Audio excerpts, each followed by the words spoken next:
All right, got some on my. Let's see if I can get that on. Back in the truck, making another video. This is I got all this stuff on my phone. We're just trying to take it off. So my eyes red. Something. They don't look white no more. It's pretty early in the morning. It's about 6:47 to be exact. I don't know why I'm giving you the exact time, but you got it now. So this upload is review of Breaking Bad. I'm on season 4, episode 4. It's titled Bullet Points. This episode, I'm thinking in my head how I should structure these reviews. I use that word very loosely. I think I was going to continue to do what I've been doing. I think that it's working for me. Yeah, I'm going to continue to do what I've been doing. Yeah, this episode is actually more of my speed. I enjoyed this episode quite a bit. I think the one area where this series as a whole, sorry, I closed my eyes for a minute. The one area where this series as a whole really thrives is its sub-stories. There's a lot of good stuff going on in this episode, and it almost has that feeling of a season finale, but like a weaker one, like a weaker season finale episode. And it could be a premiere episode, like a season premiere episode. The way it's structured, at least that's the way I feel. Oh God, I gotta stretch my back out a little bit. Whew. Let me tell you, that's part of the reason I haven't been posting that many videos. I know I'm getting off topic here, a little personal, but I'm lucky to still have employment. I'm lucky to still be employed at this time, but the changes in my job caused me to sit more, and that is not helping my bag out in any way.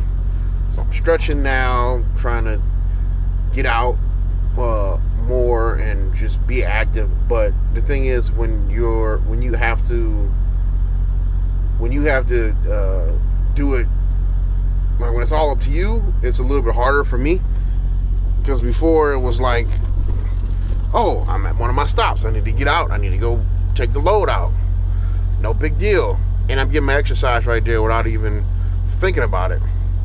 Now, when I get to a stop, I have to get out. I have to remember, hey, get out. Walk around a little bit. Do some stretches. I don't know, throw a few punches. I try and throw a kick. I do something. Get out and do something. Because sitting down for prolonged times is not good for you.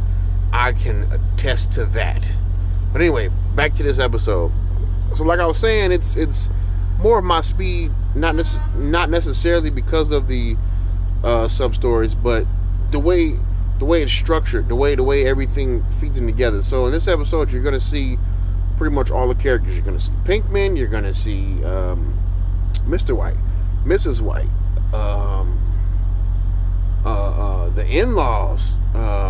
Junior makes an appearance and actually has a line or two.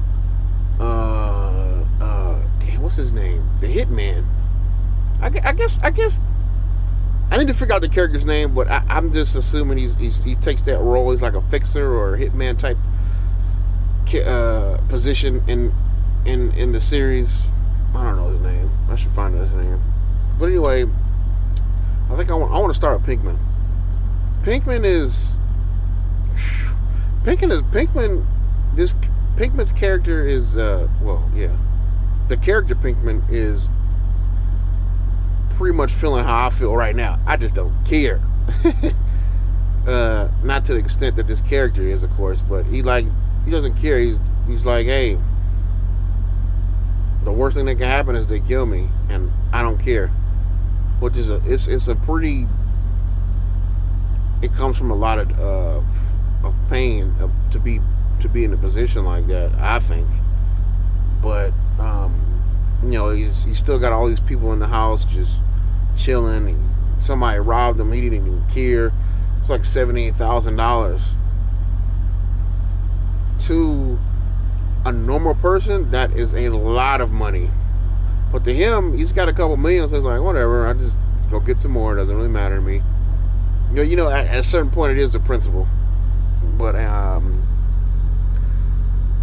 everybody seems to, Mr. White and the hitman, they seem to think that Jesse's really a liability now because he just doesn't care.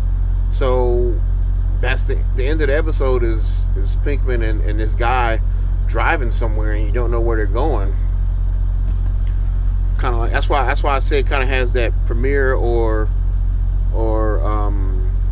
finale type feel to it, because it leaves you on such a cliffhanger at the end.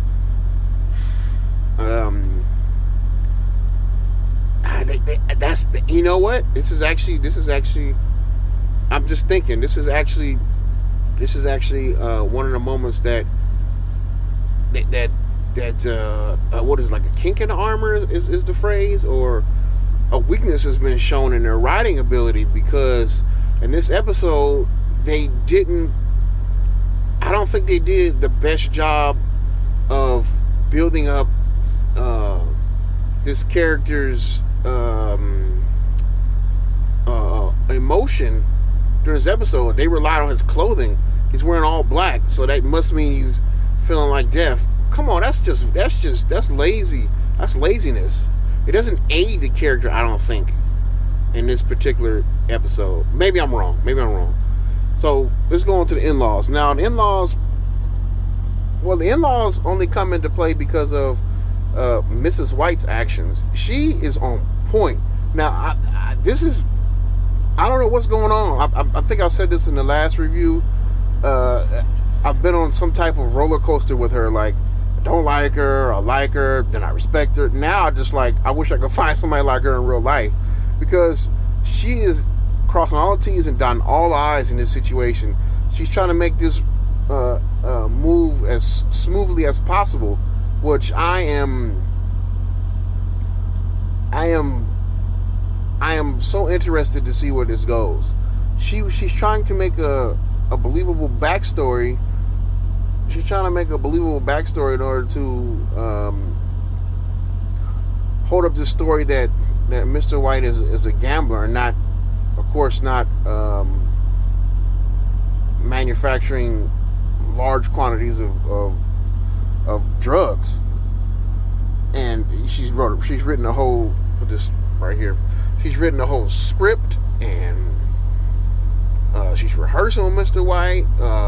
But the great thing about that is, as they're going through this script, they're taking jabs at one another. Like, they're thinking of they're making up some fiction, but they're taking realistic jabs at one another while they're doing it, and they're coming to like a certain common ground. They're really starting to understand one another, I feel like. But then it gets flipped on its head again, because one person will say something sincere but only mean it in a fictional manner. I know it's kind of hard me explaining it like that, so I'm gonna try to explaining what they were doing. So it would be like, this is not what happened, but this is me. This is my understanding of what happened. So she writes in the script, "I love you," which is fictional. I mean, she does. Okay, I'm not confusing myself. She would say something like, "I love you," which is fictional based on the two characters' current beliefs. And then Mr. White picks up on that and will say something like, "Oh, I'm sorry." But you see, she doesn't love him at that moment, and he's not sorry at that moment. But when she says "I love you," it's something he wants to hear. When he says "I'm sorry," it's something she wants to hear, but she doesn't mean. You see what I'm saying? So they're taking jabs at one another, going back and forth, which I thought was really, really well done. And where the in-laws come in place, they feel Mrs. White feels it's necessary. Well, it kind of is. She feels it's necessary to create this backstory and then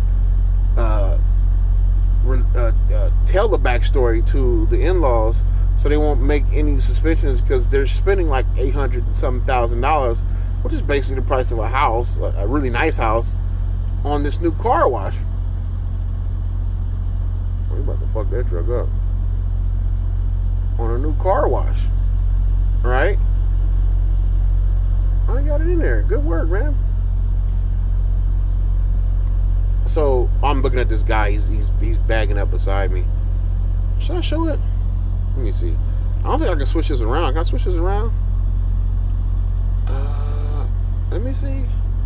Yeah, I could do it. I could do it.